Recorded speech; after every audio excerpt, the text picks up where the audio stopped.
इस कार्यक्रम के पुण्यार्जक हैं जयंती परिवार, अलवर, राजस्थान।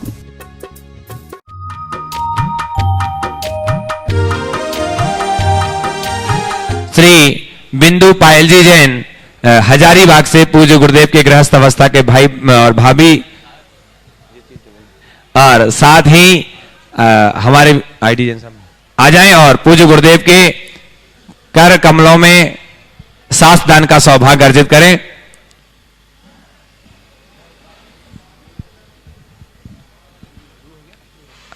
जिनवाणी जग मैया जन्म दुख मेट दो, जिनवाणी जग मैया जन्म दुख मेट दो। ढाल अलग कर लें और जिनवाणी जग मैया जन्म दुख मेट दो। पूज्य गुरुदेव के कर कमलों में सासदान का सौभाग्य अर्जित कर रहे हैं।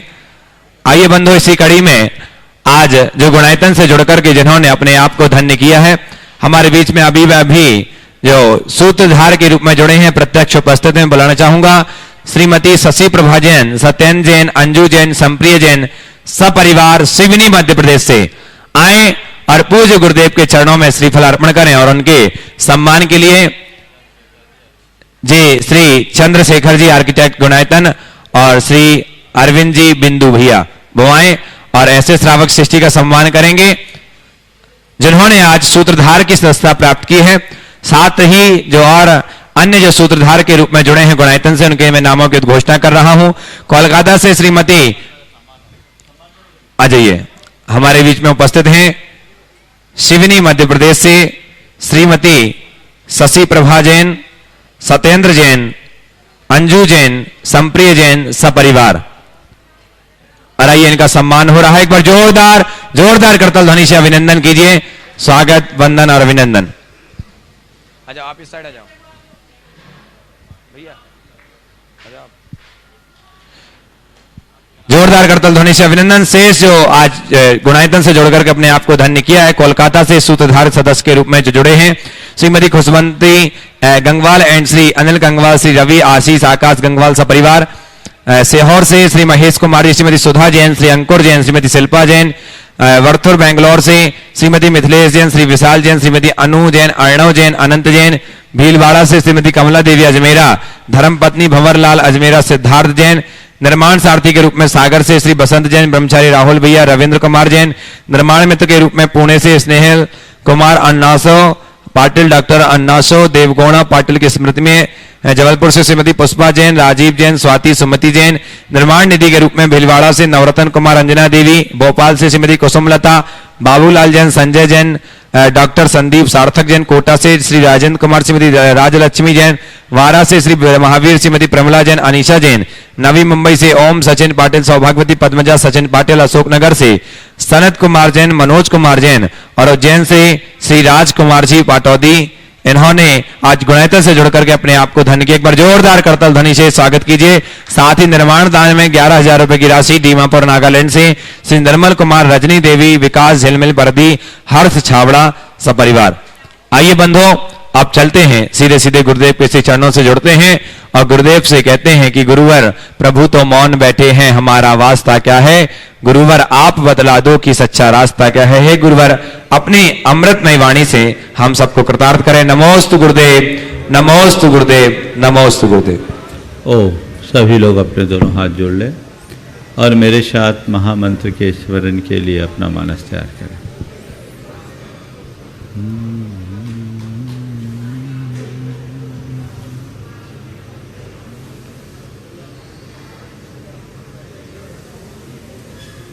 नमो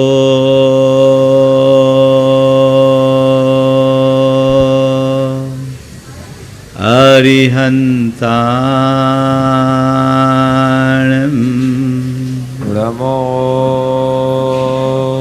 अरिहन्ताणं, नमो सिद्धाणं, नमो सिद्धाणं, नमो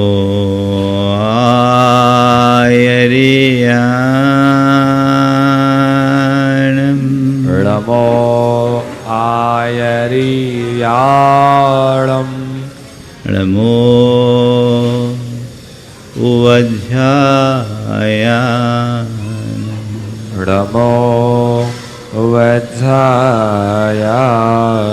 नमो लोये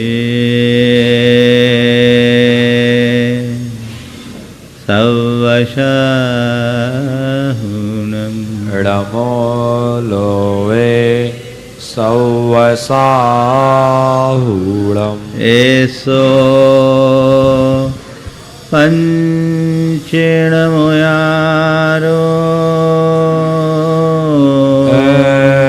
सो पंचणमोयारो सौवपावपणाशिनो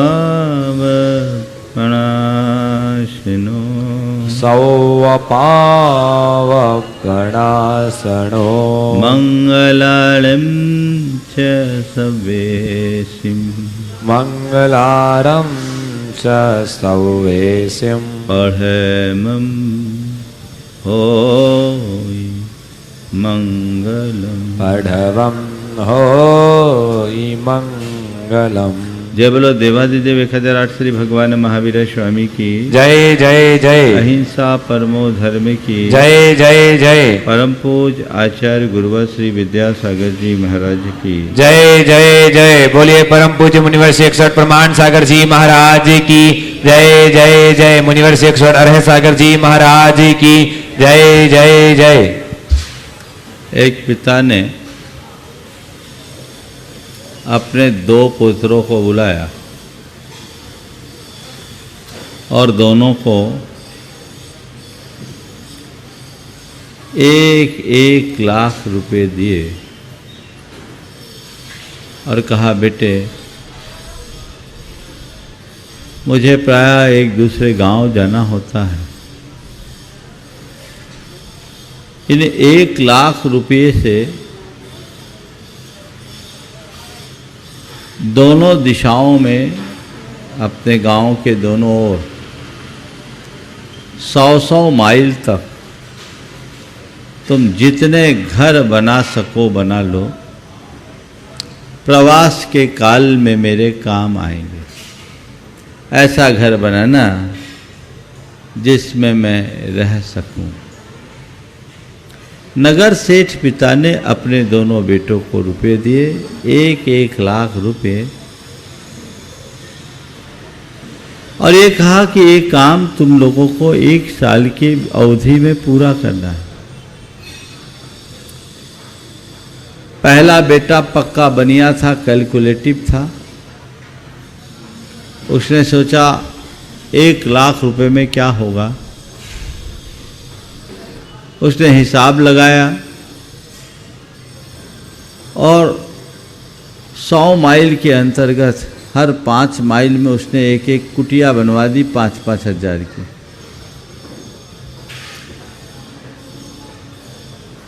दूसरे बेटे ने एक भी घर नहीं बनाया। समय पूरा होने पर पिता ने पूछा, क्या तुम लोगों ने हमारा काम कर लिया? दोनों ने एक स्वर में कहा, जी पिताजी। चलो बताओ कैसा घर बनाया। पहले ने अपने द्वारा बनाए गए कुटियों को दिखाया। वो कुटिया क्या थी? झोपड़ियां थी। बोले ये बनाया? बोले हाँ पिताजी, इससे सस्ता और क्या बन सकता था? इससे सस्ता कुछ और हो ही नहीं सकता था। पिता ने कहा, बेटा तूने बनाया, पर तुझे ये तो देखना चाहिए किसके लिए बना रहा है। नगर सेठ के लिए इतनी खस्ताहाल झोपड़ियां, इनमें मैं रह कैसे सकूंगा?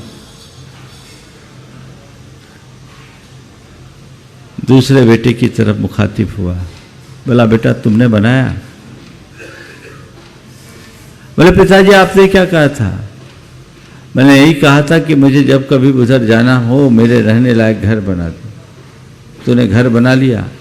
बोले पिताजी मैंने घर तो एक भी नहीं बनाया, पर पूरे रास्ते के लोगों को अपना मित्र बना दिया। आप जहाँ ठहरना चाहो हर कोई आपके लिए पलक पावने छापे छाए हुए। आप हर घर में रह सकते हैं। इस रास्ते का एक एक घर आपका घर है, आप निश्चिंत होकर के चले, आप रहें। और आपने जो रुपए मुझे दिए थे वो रुपए भी मेरे नहीं लगे, मैंने केवल अपना व्यवहार लगाया और सबको अपना मित्र बना लिया। पिता ने अपने बेटे को गले से लगा लिया और कहा, बेटा सचमुच तू ही मेरा उत्तराधिकारी होने का पात्र है। बात केवल इतनी सी है। दो तरह के लोग हैं। आप अपने जीवन में क्या कर रहे हैं? घर बना रहे हो या मित्र बना रहे हो? संपत्ति जोड़ रहे हो या अपने संबंधों को बना रहे हो? हमें देखना केवल इतनी सी बात है। बाहर की चीज़ों को जोड़ने वाले लोग बहुत होते हैं, लेकिन अंतरंग से जुड़ने वाले लोग बहुत विरल होते हैं। हमें अपने आप को अंतरंग से जोड़कर जीवन के रूपांतरण के लिए संकल्पित होना चाहिए, और वही संकल्प हमारे जीवनोद्धार का आधार बनता है। परिवर्तन, बात वात्सल्य की चल रही थी, और कल मैंने आप लोगों से 4 बातें बताई थी वात्सल्य को बढ़ाने के लिए। क्या था? कोऑपरेशन, कोऑर्डिनेशन, कंट्रीब्यूशन और कम्युनिकेशन। कम्युनिकेशन, कोऑपरेशन, कंट्रीब्यूशन और कोऑर्डिनेशन। इसके उलट 4 बातें आज मैं आप सबसे कह रहा हूं जिनसे हमें बचना है। कॉम्पिटिशन, कंपैरिजन, कंट्रोवर्सी और कैलकुलेशन। ये 4 बातें ऐसी हैं जो हमारे जीवन में उथल पुथल मचाती है। इनके रहते हम अपने जीवन की समरसता को खंडित कर देते हैं, खो बैठते हैं। सबसे ज़्यादा आज के समय में कंपटीशन की भावना बहुत तेज हो रही है। इस कंपटीशन में हर व्यक्ति प्रतिस्पर्धी दौड़ में दौड़ता है। खुद को आगे बढ़ाने की प्रेरणा मेरी दृष्टि में गलत नहीं है, लेकिन औरों को पीछे धकेलने की भावना कभी अच्छी नहीं होती। आज हर कोई भाग रहा है और उसका कोई गंतव्य नहीं, उसका कोई प्राप्तव्य नहीं। इस कंपटीशन की भावना से व्यक्ति को मुक्त होने की जरूरत है। मेरे अंतरंग में अपने को देखना है कि मेरे भीतर कोई प्रतिस्पर्धा की भावना है या नहीं। देखिए, जब जब कंपटीशन का भाव आता है, जीवन की सहजता खंडित होती है। और कंपटीशन की भावना कब आती है? जब हम किसी को अपने से आगे देखते हैं और उसे पीछे करने का भाव रखते हैं। सड़क पर आप गाड़ी चला रहे हैं, आप अपनी स्पीड में, अपनी गति से चल रहे हैं, अपनी मस्ती में चल रहे हैं। कोई गाड़ी आ रही है, जा रही है, कोई फर्क पड़ता है? बहुत सारी गाड़ियां ओवरटेक भी करती होंगी। आप अपनी गति से चल रहे हैं, आप में गति है, आप में लीनता, आप में लय है, आप आनंद से अपनी गाड़ी बढ़ा रहे हैं। लेकिन इसी बीच किसी ने आपको ओवरटेक किया, आपने उसे देखा, अच्छा वो मुझे ओवरटेक किया, अभी उसे मैं पीछे करता हूं। अब क्या होगा? अब आप उसके पीछे भागना शुरू किए ना। अभी तक आप अपने गंतव्य की ओर जा रहे थे, अब उसके पीछे भाग रहे हैं। और उसको पीछे कदाचित ताकत लगाकर कर भी दिए तो दूसरा और आगे, फिर तीसरा और आगे, फिर चौथा और आगे, फिर पांचवा और आगे। आदमी पूरे जीवन अपनी सारी शक्ति दूसरों को पीछे करने में लगा देता है, खपा देता, खुद को आगे बढ़ाने का सौभाग्य वो अर्जित नहीं कर पाता। संत कहते हैं अपनी शक्ति को अपनी प्रगति में लगाओ, अपनी शक्ति को अपनी प्रगति में लगाओ, किसी को पीछे करने में नहीं। ऐसी दिशा दो जिससे तुम अपनी प्रगति कर सको। खुद को आगे बढ़ाने में अपनी पूरी ताकत झोंक दो, पर किसी को पीछे करने का प्रयास कभी मत करो। जो खुद को आगे बढ़ाने की कोशिश करता है वो आगे बढ़ता है, और जो दूसरों को पीछे ढकेलने का प्रयास करता है वो फंसा रह जाता है। तो खुद को आगे बढ़ाने के लिए शक्ति लगाओ, किसी को पीछे करने की कोशिश कभी मत करो।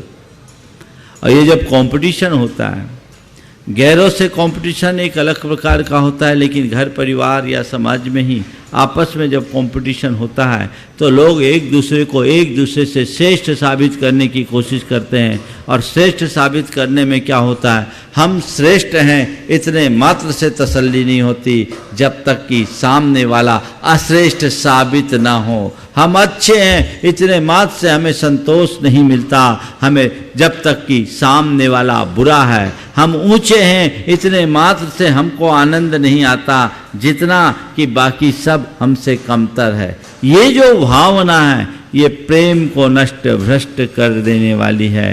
संत कहते हैं आपस में कंपटीशन नहीं, कॉम्बिनेशन होना चाहिए। कंपटीशन नहीं, कॉम्बिनेशन। आपस में तालमेल बना करके चलिए। एक दूसरे के साथ कंपटीशन करोगे तो तुम पीछे पिछड़ते जाओगे, और एक दूसरे के साथ कॉम्बिनेशन बना करके तालमेल बना करके चलोगे तो दुनिया की कोई ताकत तुम्हें पीछे नहीं कर सकती, तुम सतत आगे बढ़ोगे। देखना हमें यह है कि हमारी मनोदशा क्या है, कंपटीशन की है या कॉम्बिनेशन की है। सामंजस्य बनाइए। आपस में ही कंपटीशन बहुत खतरनाक होता है, और कभी कभी ये कंपटीशन बहुत बुरी स्थिति को निर्मित कर देता है। प्रेम कहाँ टिकेगा। मैं एक ऐसे बंधुओं को जानता हूँ, दो भाई, पिताजी के जीवन काल तक दोनों साथ रहे। पिताजी की मृत्यु के उपरांत दोनों में बंटवारा हुआ, दोनों का व्यापार एक बराबरी से दोनों को मिला। अब दोनों में छोटा जो था उसका काम तेजी से बढ़ गया, अपेक्षाकृत बड़े से ज्यादा बढ़ा। छोटे को बढ़ता देख बड़े के हृदय में ईर्ष्या उत्पन्न हो गई, और वो अपनी पूरी शक्ति उसको पीछे करने में खपाने लगा। नतीजा ये निकला कि जो शक्ति उसे अपने व्यापार की वृद्धि में लगानी थी वो सामने वाले को नुकसान पहुंचाने में लगाने लगा, वो और पीछे गया। और छोटा भाई इन सब बातों से बेखबर अपने काम में लगा था, और उसका व्यापार दिन दुनी रात चौगनी बढ़ते जा रहा था। उसी गति से उसका व्यापार बढ़ा, और ये सामने वाले को और तकलीफ। जब हम किसी को पीछे करने के लिए तुल पड़ते हैं और वो उल्टा आगे बढ़ता है तो मन बड़ा बेचैन हो उठता है, व्यक्ति को कोई चैन नहीं रह पाता। अब क्या करे, अब क्या करे, अब क्या करे। वो बेचैनी से भर उठा, अब क्या किया जाए, कोई उपाय नहीं दिख रहा है। स्थिति ये बनी, किसी भी तरीके से इसके व्यापार को नुकसान पहुंचना चाहिए। जब सब हथकंडे फेल हो गए तो उसने कुचक रचा, षड्यंत्र रचा, और अपने ही सगे भाई के लिए उसने सुपारी दे दी। और वो मंदिर से निकल रहा था, सुबह सुबह गोली मारकर उसकी हत्या हो गई। ये घटना 2013 की है, स्थान का नाम मैं नहीं ले रहा हूं। एक छोटी सी बात को लेकर कंपटीशन। अपना काम चल रहा है, अपना काम चलाओ, औरों से कभी इस तरह की प्रतिस्पर्धा, और खासकर अपनों के बीच कभी प्रतिस्पर्धा का भाव आना ही नहीं चाहिए, क्योंकि ये प्रतिस्पर्धा प्रतिद्वंद्वता को जन्म देती है। इससे अपने आप को यथासंभव बचा करके चलना चाहिए, चलना ही चाहिए।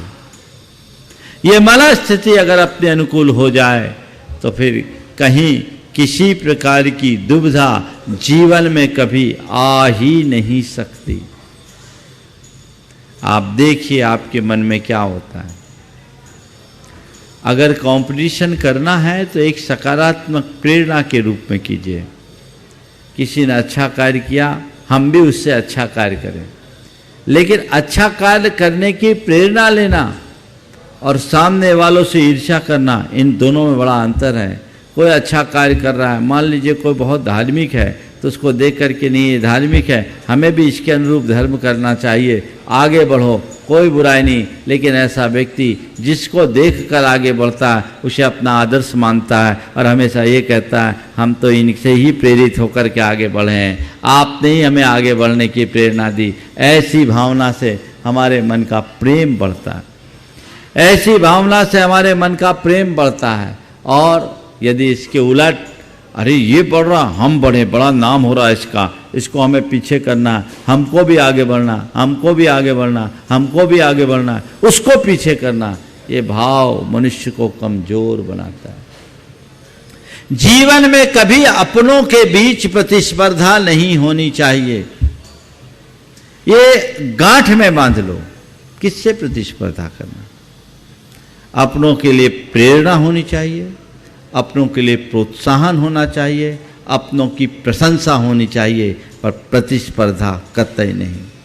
प्रेरणा, प्रोत्साहन और प्रशंसा वो तत्व है जो हर मनुष्य को प्रगति के शिखर पर पहुंचा सकते हैं, पर कभी प्रतिस्पर्धा का भाव मन में नहीं आना चाहिए। तो पहली बात है कंपटीशन से बचें। दूसरी बात कंपैरिजन, ये भी बहुत खतरनाक। लोग तुलना करने की आदत करते हैं बनाए हुए, ये अच्छा, ये खराब, ये इससे अच्छा, ये उससे अच्छा, ये बहुत काम करता है, ये कम काम करता है। और गैरों की तुलना करना तो छोड़ दो, लोग साधुओं की भी तुलना करने लगे। अरे किससे किसकी तुलना कर रहे हो? संसार का हर प्राणी अपने आप में अनुपम है, अतुल है, किसी से किसी की तुलना करने की जरूरत ही नहीं। ये तो हमारी एक बहुत बड़ी दुर्बलता है। हम किसी से क्या तुलना करें?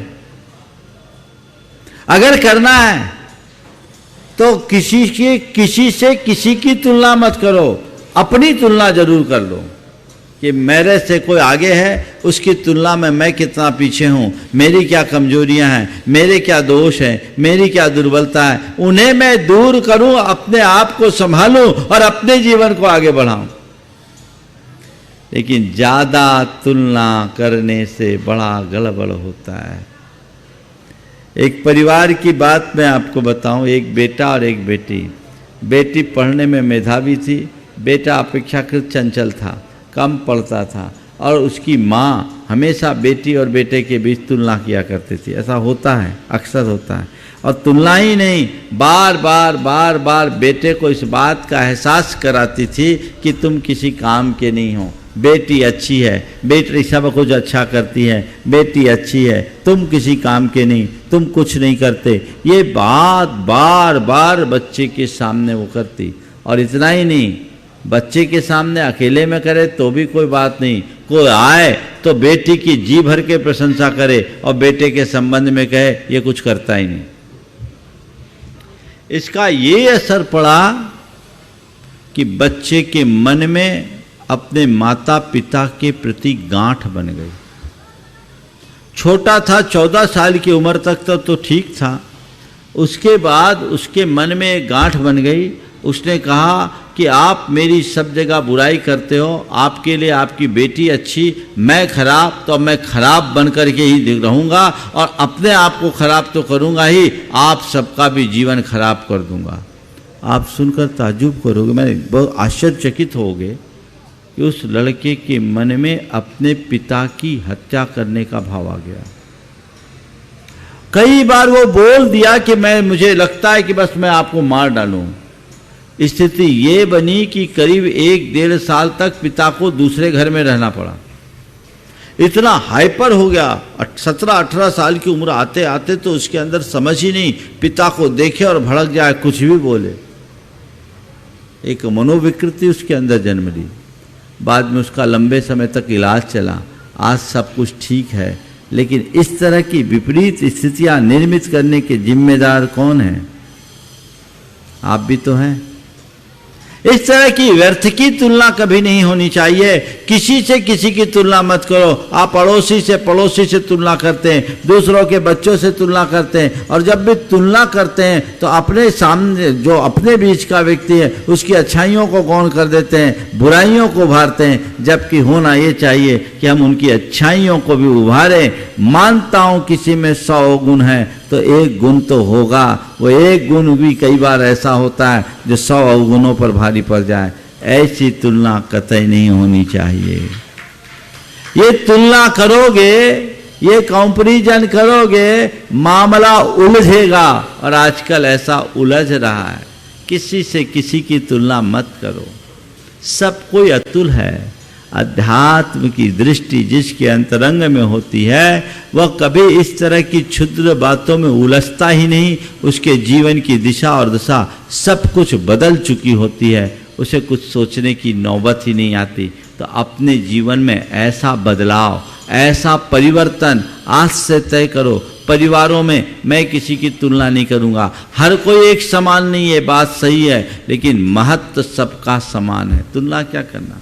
हमारी ये 5 उंगलियां हैं, आप 5 उंगलियों में कभी तुलना करते हो क्या? क्यों नहीं करते? हर कोई बराबर है क्या? कोई मोटी है, कोई छोटी है, कोई लंबी है, कोई पतली है, कोई बड़ी है, कोई नाती है, अलग अलग है।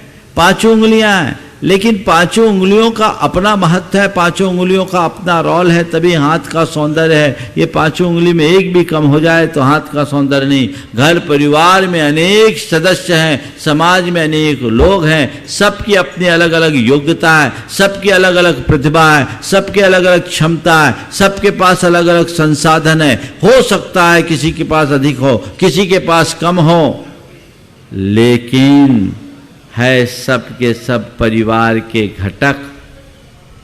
परिवार में सबका समान महत्व होना चाहिए। उसमें किसी की किसी से इस प्रकार की तुलना कतई नहीं होनी चाहिए। यदि ये तुलना करने की वृत्ति बनी रहेगी, प्रेम नहीं बनेगा, और तुलना नहीं करोगे तो प्रेम हमेशा बना रहेगा। अभी जब भी तुलना आप लोग करते हैं तो क्या होता है? किसी एक की तरफ झुकाव हो जाता है। जब एक की तरफ झुकाव होता है तो पक्षपात दिखने लगता है, और जहाँ पक्षपात दिखने लगता है वहाँ विवाद अपने आप आता है। प्रेम कहाँ? एक सिद्धांत बनाइए, मुझे किसी से किसी की तुलना नहीं करनी। अपने आप को तौलो ना, दूसरों को तौलते क्यों? अरे देखो वो तो ऐसा करता, वो तो ऐसा करता, वो तो ऐसा करता, तुम नहीं करते। तो भैया ठीक है, कौन क्या करता है उसको छोड़ो, हम जो कर सकते उसको तो देखने की कोशिश करो। और कई बार लोगों की तुलना कैसे होती है। पिता अपने बेटे को डांट रहा था और अपने पड़ोसी के बेटे से उसकी तुलना करते हुए कह रहा था कि तुम तो किसी काम के नहीं। और डांटते डांटते पिता ने बेटे को एक तमाचा भी जड़ दिया। बेटा चुपचाप सुना। कहा पापा आपके पिताजी भी आपको ऐसे ही पीटते थे? बोले हाँ पीटते थे। बोले आपके पिताजी को आपके दादाजी भी पीटते थे? बोले हाँ पीटते थे। बोले आपके परदादाजी भी आपके दादाजी को पीटते थे? बोले पीटते थे। तो ये सब पूछ क्यों रहा है? ये सब पूछ क्यों रहा है? कहा पापा हम तो ये जानना चाहते हैं कि गुंडागर्दी हमारे खानदान में कब से चली आ रही। ये गुंडागर्दी हमारे खानदान में कब से चली आ रही, हम तो ये देखना चाहते हैं। हमेशा पढ़ाई के क्षेत्र में भी बहुत ज़्यादा तुलना होती है, और ये काम खासकर माताएं ज़्यादा करती है।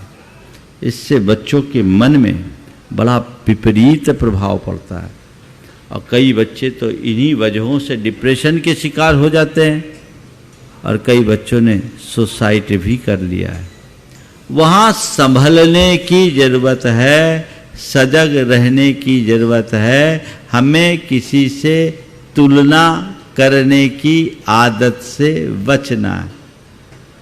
तीसरी बात, कंट्रावर्सी में मत पड़ो। विवाद करो मत, विवाद में पड़ो मत। कहीं विवाद की स्थिति हो तो कॉम्प्रोमाइज करो। समझ गए? कॉम्प्रोमाइज करो, सामंजस्य बिठाने की कोशिश करो। आपस में अगर छोटी छोटी बातों में लोग बड़े बड़े झगड़े खड़े कर देते हैं, मामला उलझ जाता है। और ये सब क्यों होता है? जब व्यक्ति अपनी बात को लेकर के अड़ जाता है, आग्रहशील बन जाता है, तो झगड़े बनते हैं और ये झगड़े बड़े बड़े बिटंडे को खड़ा कर देता है। ऐसे झगड़े से अपने आप को बचाना है। हमें किसी भी कंट्रावर्सी में पड़ना ही नहीं।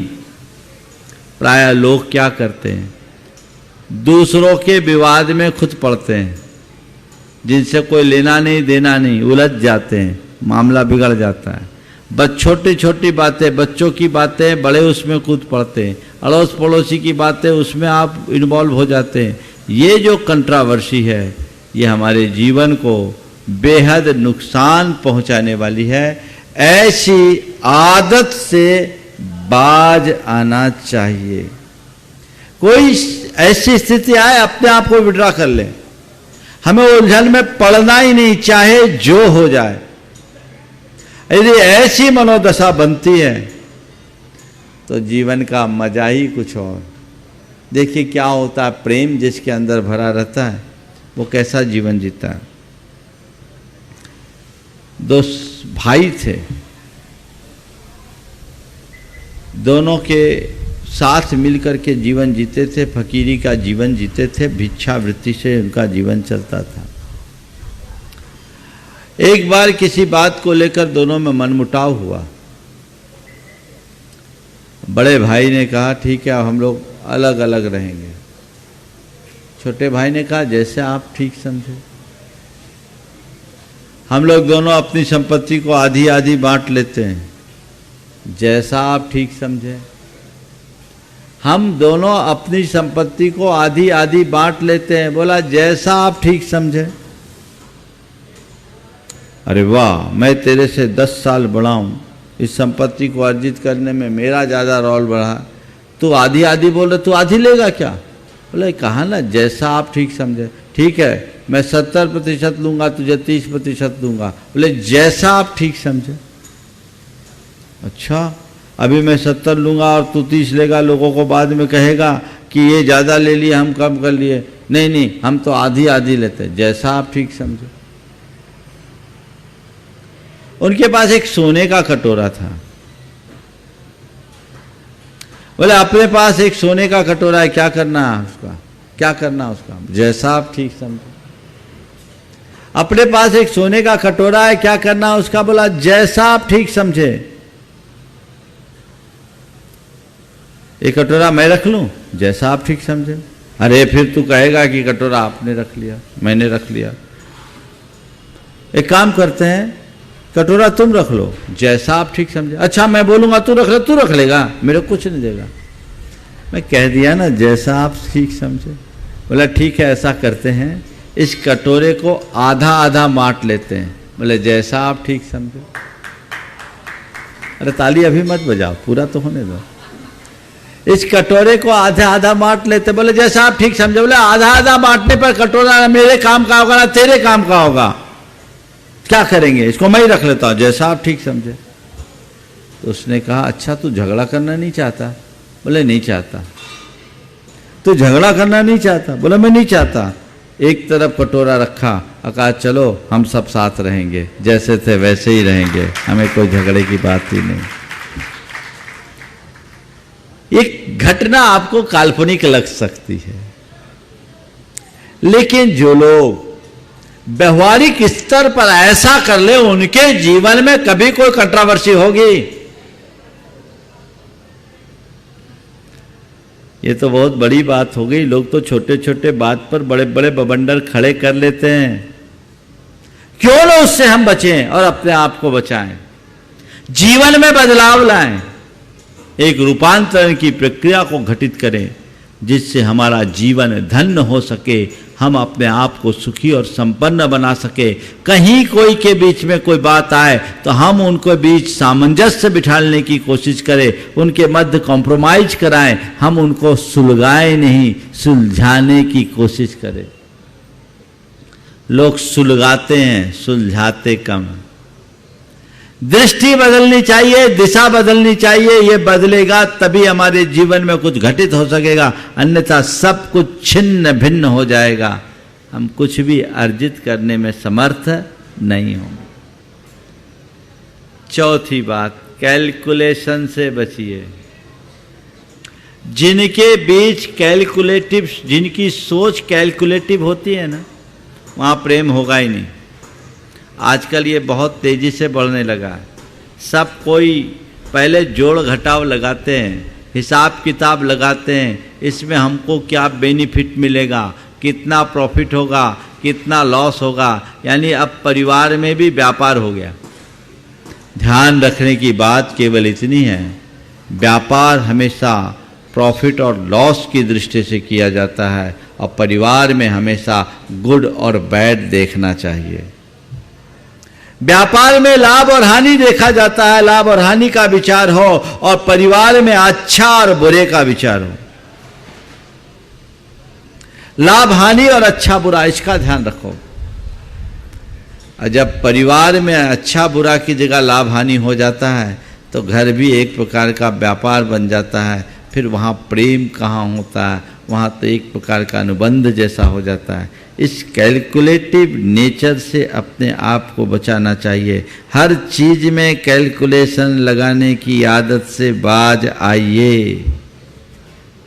हमको क्या बेनिफिट मिलेगा, हमें क्या फायदा होगा, हमें क्या लाभ होगा, हमने क्या पाया, हमको उससे क्या मिला, उसने हमसे क्या लिया।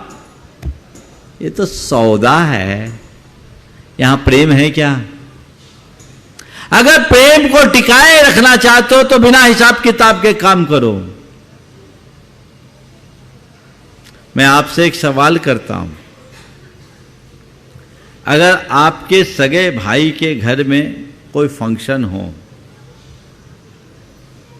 सगे भाई के घर में कोई फंक्शन हो और वो आपसे कुछ बर्तन मांगने आए, तो ईमानदारी से बोलना, बर्तन गिन के दोगे या बिना गिने? हाँ, समझ में आ गई बात? मतलब क्या हुआ? तुम्हारे भाई से ज्यादा कीमती ये ठीकरे हो गए।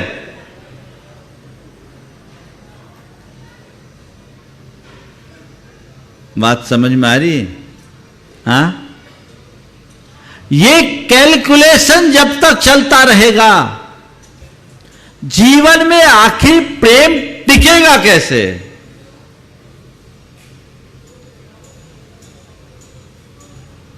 हम लोग प्रेम की बातें करते हैं, प्रेम को जीते कम है।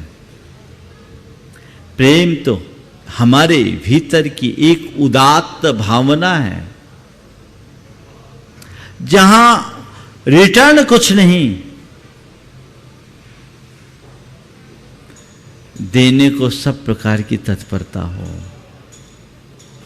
आप लोग क्या करते, किसी को गिफ्ट भी देते हैं तो रिटर्न गिफ्ट का ख्याल करके, है ना, और सामने वाला भी रिटर्न गिफ्ट उसी हिसाब का देता है जिस हिसाब का गिफ्ट है ना। तो ये प्रेम है कहां? ये तो केवल फॉर्मेलिटी है। और जब जीवन औपचारिकताओं से बंध जाता है तो जीवन की समरसता खंडित हो जाती है। जीवन के जितने भी हमारे संबंध महज औपचारिक नहीं है, उनमें भावना का संपुट होना चाहिए। हमारे संबंध महज औपचारिक नहीं, उनमें भावना का संपुट भी होना चाहिए। भावना शून्य संबंध का कोई मतलब नहीं, औपचारिकता है, फॉर्मेलिटी है। हाँ, कह दिया, कोई दिख गया तो थोड़ी सी स्माइल दे दी, हाय हेलो कर दिया, थोड़ी सी कुशल क्षेम की बात कर दी, तुम्हारी तुम हमारी हम। ये संबंध कहाँ है? ऐसे संबंध तो दुनियादारी में बहुत चलते हैं। और एक संबंध आपका आपके ग्राहक से होता है, और एक संबंध आपका अपने परिवार के सदस्यों से होता है। मैं आपसे पूछता हूं, दोनों में एक सी दृष्टि होती है क्या? ग्राहक से आप बहुत मधुरता से बात करते हो कि नहीं करते हो? कदाचित ग्राहक कुछ गलत भी बोल दे तो भी आप मुस्कुरा कर उत्तर देते हो, रोज का अनुभव है। लेकिन ग्राहक के साथ इतनी आत्मीयता और प्रेम की अभिव्यक्ति करने के बाद भी आपका मन जुड़ा होता है क्या? नहीं। आपकी दृष्टि में क्या है? ये तो केवल एक फॉर्मेलिटी है, महज औपचारिकता है। अपना काम करो, काम खत्म। जो उसने सामान लिया हमने दिया, उसने पैसा दिया हमने पैसा लिया, लाभ कमाया, काम खत्म, है ना? लेकिन यदि यही बात कोई परिवार के सदस्य के साथ हो तो उचित नहीं। परिवार के सदस्य की जो प्रेम और आत्मीयता है वो अंतस्पर्शी होनी चाहिए, अंतरंगों को छूने वाली होनी चाहिए। वहां कोई फॉर्मेलिटी नहीं, वह अंदर की भावना जुड़नी चाहिए। यहां लाभ और हानि का सवाल नहीं है कि सौदा पटा तो दे दिया, नहीं पटा तो नहीं दिया, नहीं। यहां अच्छे और बुरे की बात है, हित और अहित की बात है। सामने वाले का हित साधना चाहिए और उसके लिए मुझे अगर नुकसान भी उठाना पड़े तो मैं तैयार हूं। ये दृष्टिकोण जब हो तो जीवन में बदलाव हो। तो मैं आप सबसे कहता हूं, कैलकुलेशन मत लगाइए। ज्यादा कैलकुलेशन मनुष्य को प्रायः नुकसान देता है। हर चीज में जोड़ घटाव, हर चीज में जोड़ घटाव, तो कब तक करोगे ऐसा जोड़ घटाव? और जो कैलकुलेशन लगाता है वो हमेशा टोटे में रहता है, उसको फायदा नहीं होता, वो उन्हीं चीज़ों में उलझ कर रह जाता है। और जो भावनाओं से भर करके जीता है उसका जीवन धन्य हो जाता है। एक राजा की 3 पत्नियां थी। तीनों पत्नियों अपने आप में रूपवती थी और चाहती थी कि राजा बस मेरे ही प्रेम पास में बंधा रहे। एक बार राजा को परदेश जाने का प्रसंग आया। राजा ने तीनों रानियों से पूछा, तुम लोग क्या चाहते हो? तुम लोग क्या चाहती हो? मांगो, तुम जो चाहोगे वो दूंगा। एक ने अपने लिए कीमती आभूषण मंगवाए, दूसरे ने कीमती वस्त्र मंगवाए, तीसरे के पास राजा गया। उसने पूछा, तुम्हें क्या चाहिए? बोले, प्रिय मुझे कुछ नहीं चाहिए, बस मैं आपकी सकुशल वापसी की कामना करती हूँ, क्योंकि आप मुझे जो कुछ भी चाहिए उससे ज़्यादा आप मुझे दे चुके हैं, मुझे और कुछ नहीं चाहिए, केवल और केवल आप चाहिए। राजा अपने विदेश यात्रा करके लौटा। भरपूर सामग्री टोकनियों में भर भर करके दोनों रानियों के राजमहल में भेज दिया। खुद तीसरी रानी के पास गया। ये बात दोनों राजनियों को बहुत खटका कि आप सीधे बड़ी को छोड़कर सीधे छोटी के पास क्यों गए? तो राजा ने कहा, इसमें मेरा कोई कसूर नहीं, तुम लोगों ने जो चाहा वो तुमको दे दिया, इसने जो चाहा वो इसको मिल गया। तुमने चीज़ें चाही, तुम्हें चीज़ें मिल गई, इसने मेरा प्रेम चाहा, इसको मेरा प्रेम मिल गया। वो दोनों कैलकुलेटिव थी और यहां भावना थी। तो हमें अपनी सोच में व्यापक बदलाव लाने की जरूरत है। इन 4 शब्दों को अपने अंतस में उतार दीजिए कि मुझे कंपटीशन से बचना है, कंपैरिजन से बचना है, कंट्रावर्सी से बचना है और अपनी सोच को कैलकुलेटिव नहीं बनाना। हर जगह कैलकुलेशन नहीं लगाना है, तभी हमारा जीवन सुखी होगा, आनंदमय होगा। आज अधिक विस्तार न देकर मैं यहीं पर विराम दे रहा हूँ। बोलिए परम पूज आचार्य गुरु श्री विद्यासागर जी महाराज की। बोलिए परम पूज्य मुनिवर श्री 61 प्रमाण सागर जी महाराज की, मुनिवर श्री 61 अर्ह सागर जी महाराज की। बंधु, इस प्रकार से हमने 4 बातों के माध्यम से प्रतिदिन पूज्य आचार्य भगवंत कुंद कुंद आचार्य प्रणीत जो ग्रंथ की वो चुनिंदा गाथा हैं, उनको कैसे हम व्यवहारिक जीवन में उतार सकते हैं पूज्य गुरुदेव के माध्यम से, जो हमें ज्ञान की वर्षा हो रही है। निश्चित ही न जाने कितने लोग इससे अब संचित होकर के अपने जीवन को बदल रहे हैं। साथ ही बंधुओं, निवेदन करूंगा कि पूज्य गुरुदेव के माध्यम से अब तक जितनी कृतियां निकल चुकी हैं, उनके माध्यम से जितनी कृतियां भी सृजित हो चुकी हैं, वो सब उपलब्ध हैं। तो आप जाकर के स्टॉल में खरीद सकते हैं, ऑनलाइन भी आप कर सकते हैं। तो आप ऑनलाइन भी आपको भिजवाई जा सकती हैं, तो आप जरूर ले जाएं और उपहार स्वरूप दीजिए सबको। साथ ही यहां अहिंसा फिल्टर है, अहिंसा फिल्टर का भी अवलोकन करें और अपने घर में यदि गीजर लगाते हैं तो गीजर न लगाकर वो स्वच्छ शुद्ध जल जो छनकर के गर्म होता है उसका आप जरूर यूज करें। आइए सभी लोग अपने स्थान पर खड़े हो जाएं, मां जिनवाणी का अर्घ्य समर्पित करते हैं। जल किरण जैन जी, स्वर्गीय श्री जिनेश जैन, जबलपुर अंकुर आदित्य दीपाली जैन बुआएं, और इन्होंने 11,000 रुपए की राशि गुणांचल की समर्पित की। हमारे बीच उपस्थित हैं। और हमारे बीच में आज इंदौर से श्रीमान नमेश चंद जी की श्रीमती प्रभा देवी अपने परिजन के साथ उपस्थित हैं। वे भी आए और श्रीफल अर्पित करके आशीर्वाद प्राप्त करें। दोनों ही परिवार आ जाए। ठीक तरह से बहन का नाम किरण जी, जो श्रीमान स्वर्गीय दिनेश जी की धर्मपत्नी है, जबलपुर से पेंशन से अपनी राशि प्रदान करके निर्वाण निधि जोड़ रही हैं। बहुत बहुत साधुवाद। आ जाए और अर्घ लें। जल चंदन अक्षत पुष्प चरु अरु दीप धूप वति फल लावे, पूजा को ठानत जो तुम जानत, सो नर ध्यानत सुख पावे। तीर्थंकर की धुनि गढ़ धरने, सुनि अंग रचे चुनि ज्ञान मई, सो जिन वर वाणी शिव सुखदानी, त्रिभुवन मानी पूज्य भई। ओम ह्रीं श्री जन मुखोद्भूत सरस्वती दिव्ये नमो नमः। अर्घ्यम नृपामिति स्वाहा। आइए आचार्य भगवान का अर्घ्य चढ़ाएंगे। आचार्य श्री जी के चरणों में हम झुका रहे अपना माथा, जिनके जीवन की हर चर्या पन पड़ी स्वयं ही नवगाथा। जैनागम का वह सुधा कलश जो बिखराते हैं गली गली, जिनके दर्शन को पा करके खिलती मुरझाई हृदय कली। भावों की निर्मल सरिता में अवगाहन करने आया हूँ, मेरा सारा दुख दर्द हरो यह अर्घ भेटने लाया हूँ। हे तपो मूर्ति, हे आराधक, हे योगीश्वर, हे महासंत, यह अरुण कामना देख सके युग युग तक आगामी वसंत।